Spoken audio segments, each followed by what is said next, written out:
kembali lagi bersama saya di laporan praktikum agroklimatologi pembuatan alat sederhana evaporasi dengan saya Dukti Siti dengan NIM 2502009, dosen mengampu Cik Salmiati MPD PhD Program Studi Agroteknologi di Institut Teknologi Perkebunan Palawan Indonesia.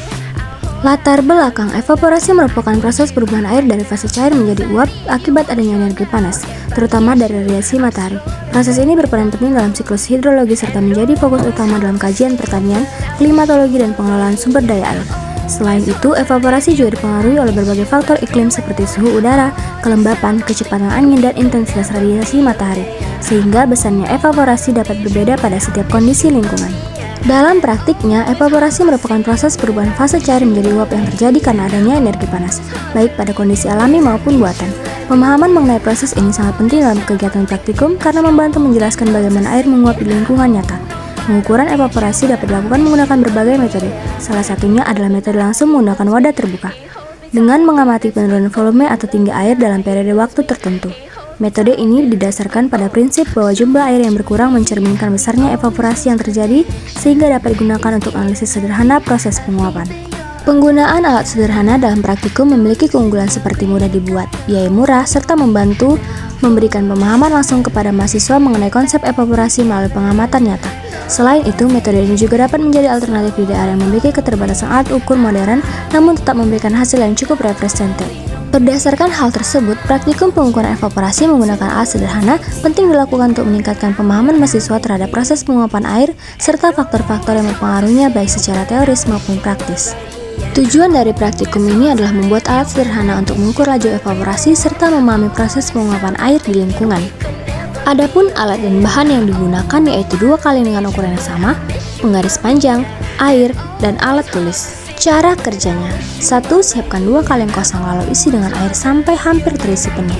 2. Lalu letakkan kaleng pertama di dalam ruangan laboratorium untuk melihat penguapan yang terjadi di dalam ruangan. 3. Kemudian kaleng satunya lagi diletakkan di luar ruangan untuk penguapan di luar ruangan. Kemudian ukur penguapan yang terjadi selama seminggu.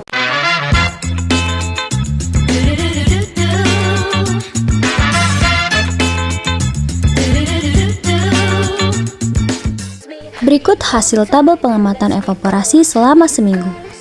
Pembahasan. Berdasarkan data hasil pengamatan selama 7 hari, terlihat bahwa nilai evaporasi yang terjadi pada wadah alat sederhana cenderung bervariasi tergantung waktu pengamatan dan lokasi dalam dan luar ruangan. Pada pengamatan di dalam ruangan, nilai evaporasi umumnya berada pada kategori sangat rendah hingga rendah, terutama pada pagi hari yang menunjukkan angka 0 mm. Hal ini disebabkan oleh minimnya paparan radiasi matahari serta kondisi suhu yang relatif stabil sehingga laju penguapan air menjadi kecil. Secara teori, evaporasi sangat dipengaruhi oleh suhu dan energi panas yang tersedia, di mana semakin rendah suhu maka semakin kecil pula laju evaporasi yang terjadi. Pada siang hari, baik di dalam maupun di luar ruangan, terjadi peningkatan nilai evaporasi dibandingkan pada pagi hari. Hal ini terlihat dari data yang menunjukkan kisaran 0-3 mm di dalam ruangan dan bahkan mencapai 5-6 mm di luar ruangan. Peningkatan ini disebabkan oleh intensitas radiasi matahari yang maksimal pada siang hari sehingga mempercepat proses penguapan air. Selain itu, suhu udara yang lebih tinggi juga meningkatkan energi kinetik molekul air sehingga lebih mudah berubah menjadi uap. Pengamatan pada sore hari menunjukkan bahwa evaporasi masih terjadi namun cenderung lebih rendah dibandingkan siang hari. Hal ini dikarenakan intensitas radiasi matahari mulai menurun sehingga energi panas yang tersedia juga berkurang. Meskipun demikian, pada beberapa hari tertentu terlihat adanya peningkatan evaporasi di luar ruangan hingga kategori sedang. Hal ini kemungkinan dipengaruhi oleh faktor lain seperti kecepatan angin yang dapat memproses penguapan dengan membawa uap air menjauh dari permukaan air. Jika dibandingkan antara pengamatan di dalam dan luar ruangan, evaporasi di dalam ruangan secara konsisten lebih tinggi. Hal ini menunjukkan bahwa faktor lingkungan seperti paparan sinar matahari langsung, sirkulasi udara, dan suhu yang lebih fluktuatif sangat berpengaruh terhadap besarnya evaporasi. Kondisi ini sesuai dengan konsep bahwa evaporasi akan meningkat pada lingkungan terbuka dengan intensitas radiasi tinggi dan pergerakan udara yang aktif. Secara keseluruhan, data hasil praktikum menunjukkan bahwa alat sederhana yang digunakan mampu menggambarkan pola evaporasi yang sesuai dengan teori, di mana evaporasi tertinggi terjadi pada siang hari dan di lingkungan terbuka. Hal ini menunjukkan bahwa meskipun menggunakan alat sederhana, pengukuran evaporasi tetap dapat memberikan gambaran yang cukup akurat mengenai proses penguapan air di lingkungan sekitar. Kesimpulan, berdasarkan hasil praktikum pengukuran evaporasi menggunakan alat sederhana, dapat disimpulkan bahwa besarnya evaporasi dipengaruhi oleh waktu pengamatan dan kondisi lingkungan.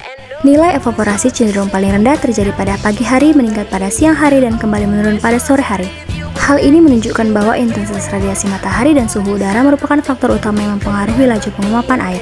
Selain itu, evaporasi yang terjadi di luar ruangan lebih tinggi dibandingkan di dalam ruangan karena adanya paparan sinar matahari langsung, suhu yang lebih tinggi, serta pergerakan udara yang lebih aktif.